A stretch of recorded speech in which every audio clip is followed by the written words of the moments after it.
Hey, it's Heike, and I'm super excited that you're joining me for today's episode. We always talk about fitness, nutrition, and of course, mindset strategies around the empty nester mom over 50.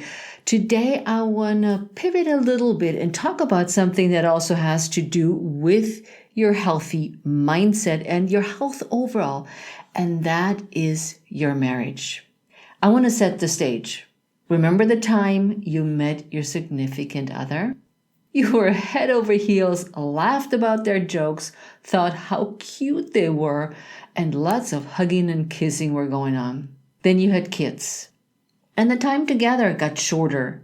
And you were busier with driving to soccer practice, dance recitals, or other sports lessons. And the hand-holding, hugging, and intimacy got less.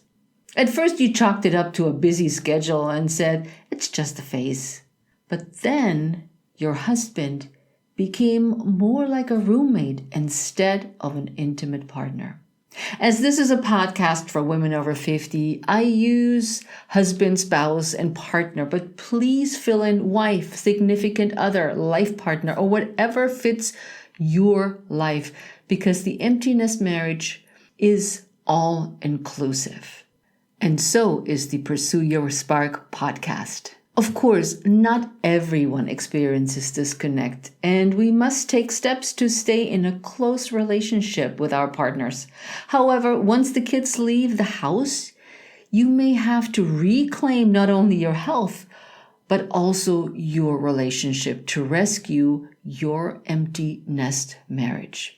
I wanted to let you know that we're putting out this content to all major podcasting platforms and YouTube. So if you've not gotten over to our Heike Yates YouTube channel, make sure you head on over there and subscribe.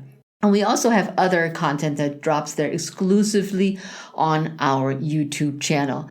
Did you know that Pilates and intermittent fasting combined is the most effective way to lose body fat and supercharge your energy for an empty nester mom over 50 without another diet or spending hours working out?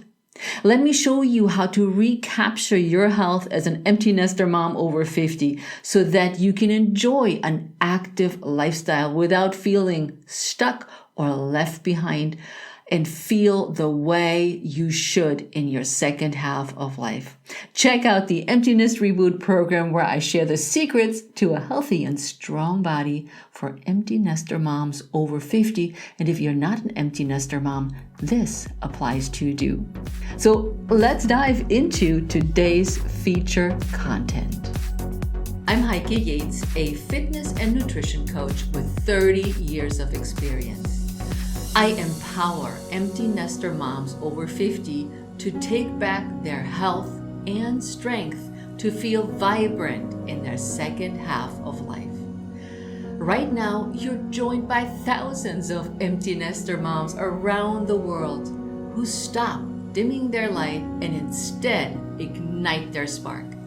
On this podcast, I do what I do best, taking complicated information about fitness, nutrition, and mindset strategies and breaking it down into baby steps that are simple, actionable, and reliable so you can implement them into your life.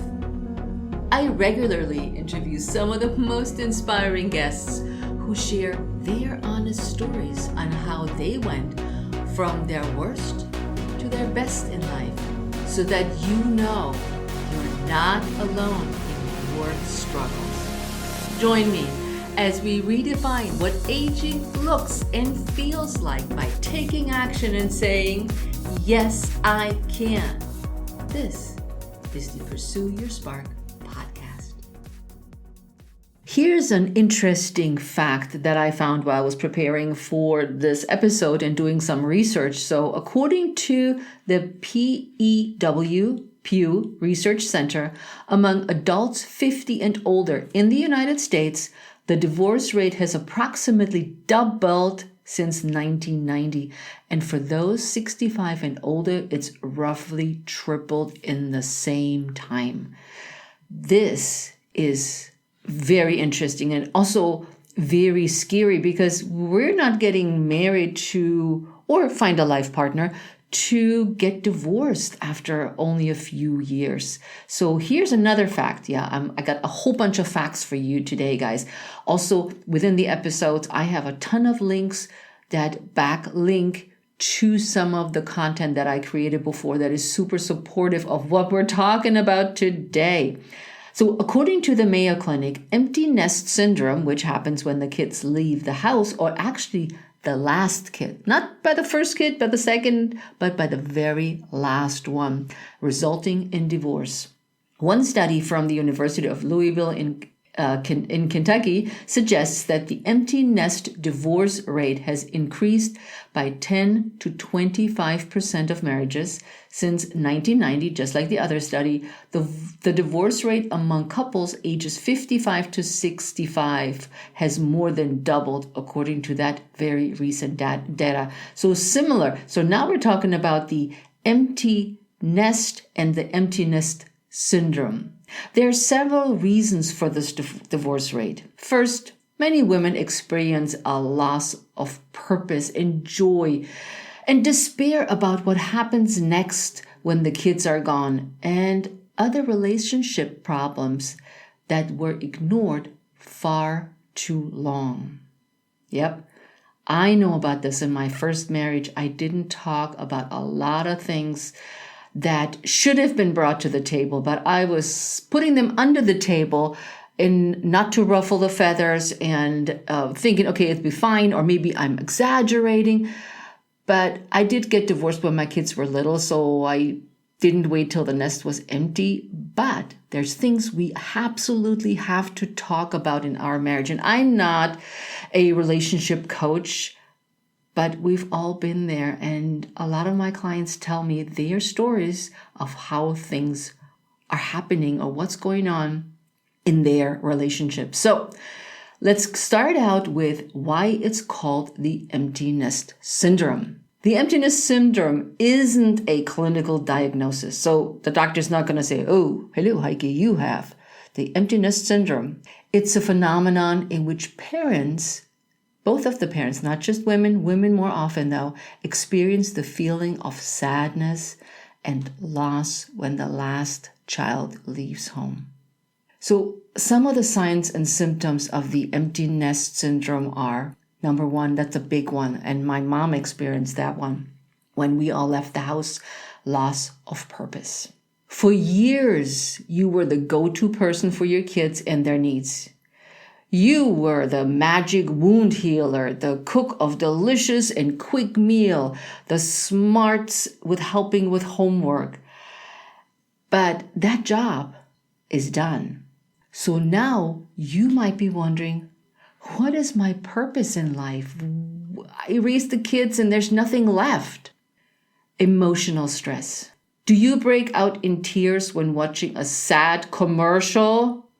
I mean, I'm to blame, and I always think it's menopause, but I'm past menopause, so I have those cry spells as well, and a commercial. Sometimes these emotions are tied to menopausal hormone changes or swings, but they also seem to coincide with the empty nest.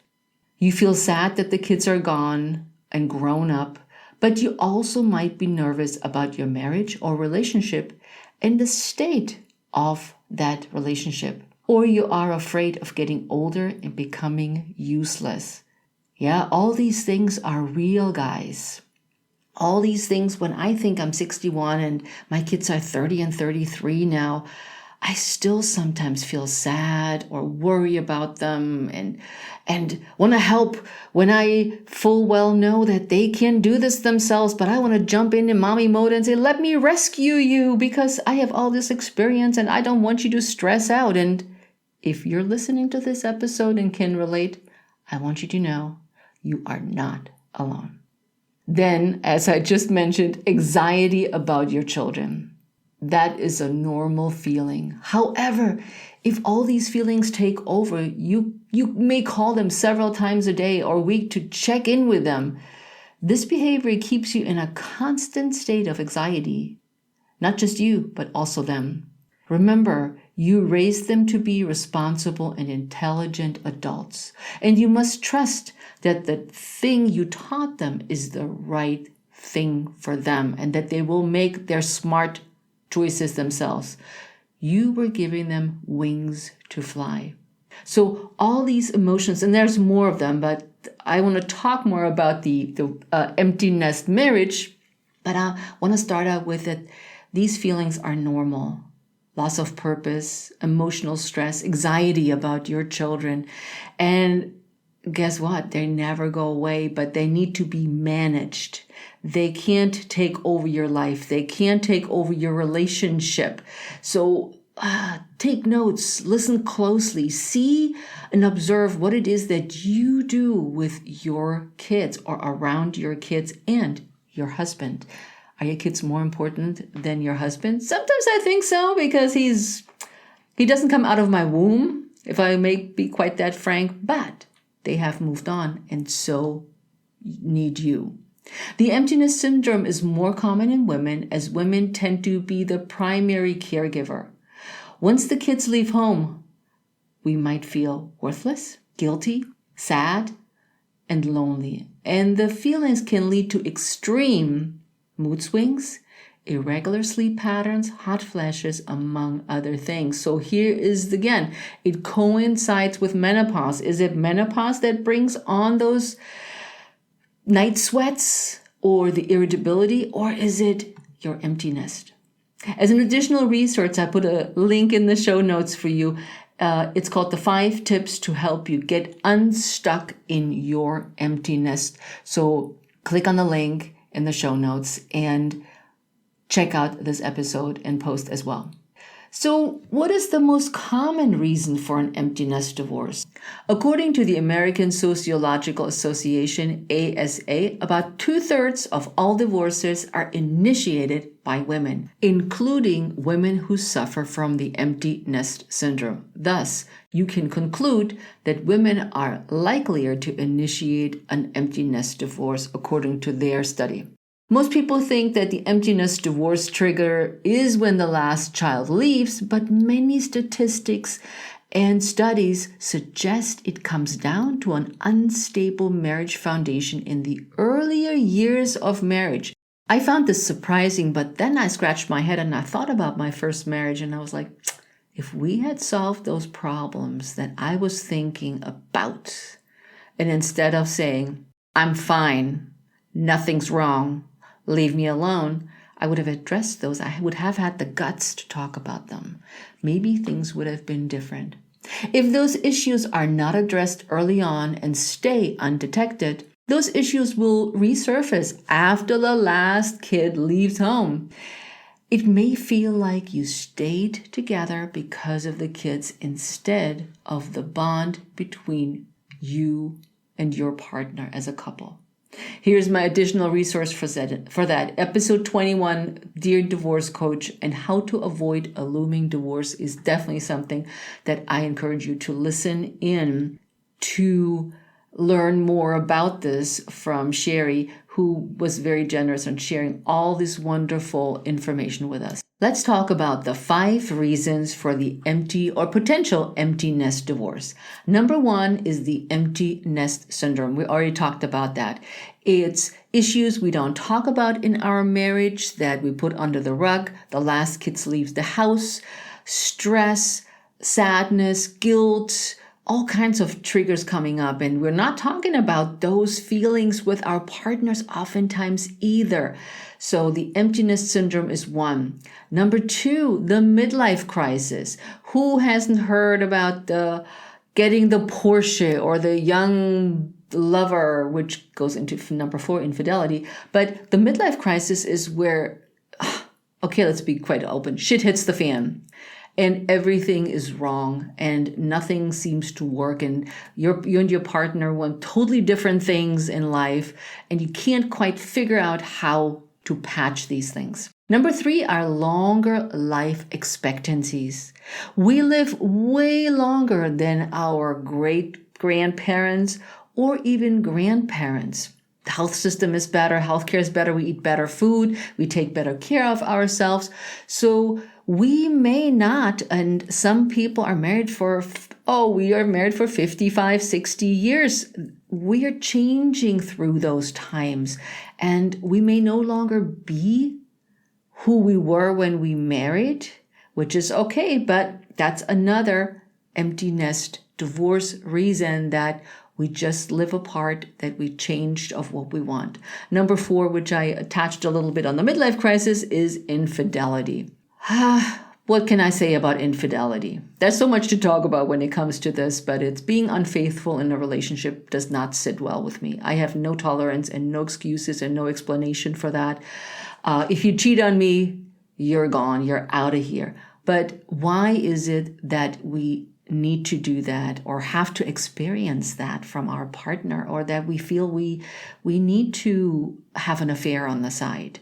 There are reasons why this is happening, whether we're sexually dissatisfied, whether we just fallen out of love with a person and found somebody else.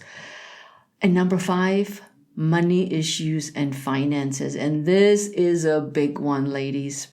Money is not to be underestimated. If there's not enough money, if we're nickel and diamond things, if we are never doing things because we don't have any money, or we throw it into each other's faces that I make more money than you, and therefore I am the one who calls the shots, or whatever else is going on in relationships. But money and finances is a big one. And I mean, I'm in my second marriage right now, and I have my own account. I don't have a joint account.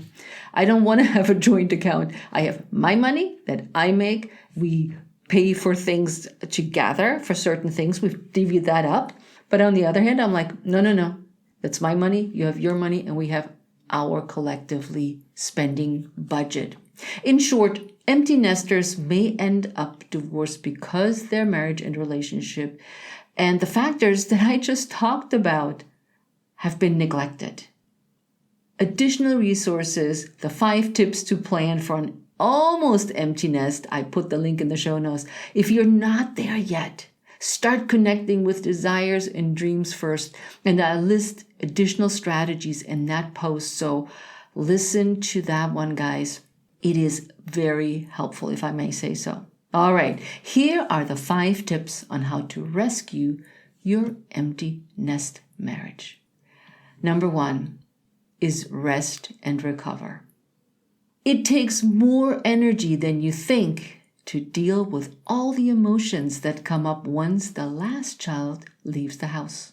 We may feel that there is not much for us to do anymore and keep busy by cleaning in the house or organizing the home or shining the silver, whatever it is you do. Instead, take time to embrace those feelings that come up and take time to digest those feelings. And rest doesn't mean you have to put your feet up and twiddle your thumbs and stare at the wall. It could be, if that's your thing, but rest can come in form of sitting and breathing, reading, exercise, focused breath work, and perhaps to take a nap during the day to just recharge. If you're working, if stuff's going on, and then you feel so sad and guilty and lonely, just take a moment, take a step back. Once you clear your mind, it's time to start focusing on the health of your relationship. Since the house is empty, you may notice your husband milling around much more than you have before, which also may be unfamiliar to you. If you have trouble letting go of the kids and the whole thing, go ask your partner how he or she feels about the situation and share your emotions. It is never stupid to talk about the feelings. Maybe you over-exaggerate them, which is okay. This is how you feel. Or you don't give him enough weight, or another person's perspective can come up and helpful. It can also happen that your partner says, yeah, whatever, I don't care. Well, that is a different problem, but we're connecting. We're trying to rescue our marriage. Let's do this. And number 2 is eat healthy and nutritious meals. You don't have to cook for the entire family and make what they eat. You can make what you wanted, which is ideal for a woman over 50. So why not include your partner in the meal planning, the shopping, or another cooking adventure can be pretty sexy. Discover new recipes and cooking methods together, or perhaps take a knife class to know exactly how to cut an onion or other fruits. I'm very much to blame that I don't have good knife skills, as one of my friends just pointed out the other day. I was like, oh yeah, I should have done this differently. But I learned some of my knife skill actually from my now husband, who has great knife skills. If you don't know what knife skills are, Google it. You learn how to prepare new meals and enjoy each other's company, maybe with a bit of music, perhaps some wine for an intimate cooking evening together. Doesn't that sound great? Initially, when I met my husband now of 8 years, he was the chef. He cooked all these cool meals and all this stuff, and I still have my kids at home, or partially at least. And, not partially, because they kept moving in and out. It's a whole mess. You never get rid of your kids, whether you want to or not, is the big picture on that one. But he did all these cool meals, and I just felt spoiled and rotten. And I sat on the other side of the kitchen counter, and I drank my wine and entertained him. And then he got a job where he actually had to drive to work. So before he could work from home, and then he was driving to work. So I said, well, if I don't figure out better meals to cook, then we'll eat chicken and salad forever. So I started learning new recipes, and now we are actually cooking together. So during COVID, of course, I kept cooking, and I said, come on now, what happened to us doing this whole thing cooking together? And we both remembered how much fun that is. Of course, one person gets to tell the other person what to do. And if your partner is not much into cooking, perhaps chopping vegetable is a fun activity with those new knife skills. It could be a hoot. What matters is that you spend time together doing something that connects you and your interest. And of course, I have a resource for you, which is called How to Cook for Two When the Nest is Empty, where I share my favorite recipes and tips to cook just for two people. Number 3 is creating new routines. You know what it's like when you're at home with your kids and you just want to go out, do something, get away from the kids, get away from the house with your husband and have date night. Well, when we used to have date night back in the day, we hired this babysitter, paid her an exorbitant amount of money to take care of our kids because we wanted to make sure that she's taken really good care, bought some pizza, gave her a tip and whatnot, only to go out to a restaurant, which was a couple of miles away from the house. And we sat there. We were so gosh darn tired that all we were doing was trying to get through the meal. Didn't have much to talk to each other about because he was working. I was a stay-home mom. What are you going to talk about? Which you already have not talked about. It was such a bore, and we're like, we're not going to do that again. We're just going to go and give each other time off so we can go out. But now, once the kids are gone, you can have a date night any time of the week, any day of the week, any weekend. You don't have to find a babysitter. You can rediscover interests you have forgotten or spark new ideas from friends that did some activities, which is what I love. I always ask my friends what they're doing, what they've been up to, where they ate, what activities they've done, just to get inspired to do something maybe new with a different routine, because we're not tied to the kids anymore. Making time for each other by going for a walk or working out together. My husband and I are now doing triathlons together. That just happened to be, we fell into this. And once I learned swimming 6 years ago, I could actually participate in that sport. That's something that interests us both. Something that we enjoy doing. We're staying physically active and we're meeting people along the way. Or you could spend time volunteering for a charity you support. You know what? Creating new routines and rituals can draw you back into each other's arms. It's true. It's not the sitting across from each other, have nothing to talk about other than the kids, the work, the school, the blah. You actually create stuff, information, or stories, I should say is a better word, stories to share. So if you're stuck, check out the episode with Heidi Herman, where we talk about keep moving, keep doing, keep living. And she wrote a book called On with the Butter, Spread More Living into Everyday Life, to show readers ways they can reclaim their vitality and keep living a vibrant life and an active and vibrant life. I highly recommend this because you get some really good ideas from Heidi. Number 4 is rekindle your romance. So if you have kids in the room, you little kids, send them away or put your earbuds on. Let's face it, many of us push our marriage or relationship to the side and make room for the kids instead. And things are fine. We may even do date night once in a while, but there's more to a happy marriage and a healthy relationship. Without the kids around, you have all kinds of opportunities to rekindle some romance and passion. Get to know each other again and explore how to please each other. For example, my husband and I took a class where we learned how to give a massage to each other. And not only was this fun to take the course together, but I discovered my husband is a genius at giving massages. So it was a double success. Take some time to adjust to being around each other without distraction.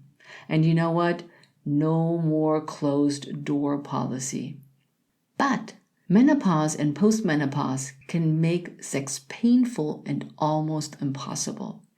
Explore alternative options and find a qualified gynecologist or specialist to help you with vaginal dryness or other problems related to intercourse.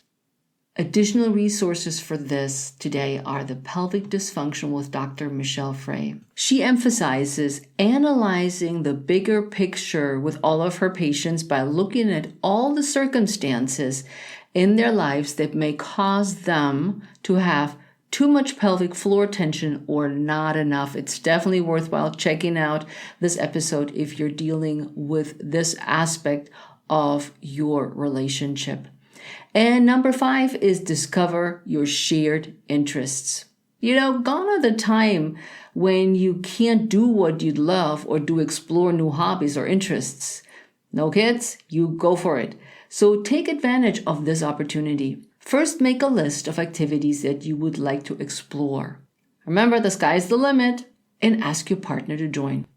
If he or she doesn't want to, that's okay too. At least you offered this opportunity. But also show interest in your partner's hobbies and learn more about them. You don't have to participate in them per se, but if it's not for you, that's fine. But at least you know what they love, and you might love it as well. You just don't know until you try. But if you have interests that your spouse doesn't share, designate specific times of the week for those. He can watch his football game each Thursday night while you join a friend for a salsa or a Pilates class. So you're not tied together, but you also want to find things that connect you, things that you both love doing, like we love to go and train together. We love to bike and swim and run together, but now that I don't run anymore, I walk, but that's fine. But we can go together, pack our car and go somewhere and bike together, and then we do our thing together. We also love to go to the Kennedy Center here in Washington, D.C., listen to some classical music with a symphony, which I didn't do before I met my husband. So this is a new addition to me. And first I was not sure if I'm going to like this, but I love it. So keep an open mind when you are rescuing your empty nest marriage. Start with number 1, rest and recover. Take care of healthy meals and nutritious meals. Nurture yourself. Start creating new routines. Then work on rekindle that romance. Doesn't have to get out the lingerie. If you do, more power to you. And discover your shared interests. Remember to be patient. It took a while for the two of you to grow apart, and it'll take time to reconnect. Be patient with yourself and your partner. It's a transition into something new and unfamiliar, but that's okay. The most important thing is to be proactive. Communicate, spend time together, and support each other. The second half of your marriage can be miserable or better than ever. It's up to you, for the two of you to decide, and as always, take action. You have a whole bunch of ideas that you can go and do and start and try. If it feels a bit overwhelming, just pick one. Maybe develop a new routine, or start with the cooking if you love to cook, or start with the resting. Sky's the limit. Pick one. If all of those tips feel overwhelming, feel out your partner, feel and see what they or how they respond, and then go from there. And I hope that you can rescue your emptiness marriage if it's on the brink. And as always, I want to hear from you. I want to connect with you. I'm all over social media. You can find me anywhere. And I'm also on TikTok now at Heike Yates, on Instagram, Facebook. You can find me on YouTube, of course. And I hope you connect with me there and ask me questions, because being happy and healthy translates into our relationships as well. So when I teach about Pilates and exercise and eating healthy and a positive mindset, it all has a part in also our marriages. So with that, my friends, I'm out of here, and I'll see you next time on the Pursue Your Spark podcast. Ciao.